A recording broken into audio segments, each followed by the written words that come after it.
accurate forecast from the WATE 6 on your side storm team. Welcome back. Good news, this severe thunderstorm warning has expired for Knox County, but boy, you can still see that decaying shower from our camera located right there downtown, looking back into that rain that's between Knoxville and Karnes. Kind of a wider perspective here. You can see it looks ominous, but again, it's basically done, which is a good thing. Let's go over and take a look at the radar. Storms are really quieting down. I told you earlier I didn't expect the coverage tonight like we saw last night, and I still think that's the case.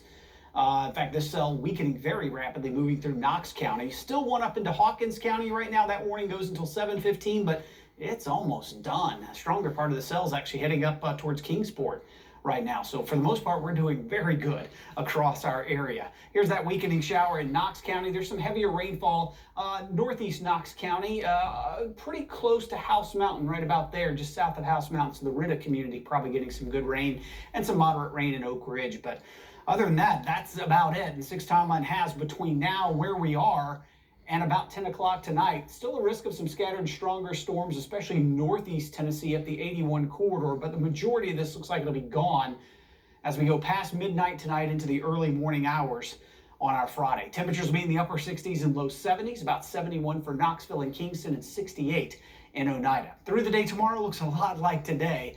Mix of sun and clouds in the morning, maybe an isolated storm midday over the mountains, and then mid-afternoon for the plateau into Kentucky. But I still think 1 or 2 is certainly possible here in the valley, like what we've seen today. And about the biggest difference tomorrow is some of these storms look as though they could last a little bit longer into the evening. This is even up to 11:30 tomorrow night, and we still have a cluster of storms showing up in northeast Tennessee. So maybe lasting a little bit longer, maybe 1 a.m. or so Friday night into Saturday. Biggest concern tomorrow, as you would imagine, the threat for some flooding. The yellow is an elevated risk for flooding. That's southeast Kentucky, southwest Virginia, northeast Tennessee, and western North Carolina. And here across much of the rest of Tennessee, there is at least that opportunity. So that's what we have to watch for tomorrow. It doesn't take much, as you know. So southeast Kentucky will really focus on, even though I only expect about a 30% coverage of those storms, it wouldn't take much to cause issues.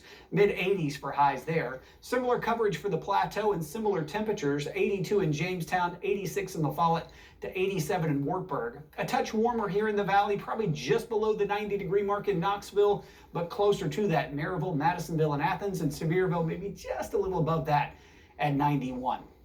Chimney Top 78, Walland 85 and 89 degrees in Pigeon Forge. And that's where the spotty storms will start first, just after lunchtime, and then again, spotty through the afternoon. About a 30% coverage both Friday and Saturday.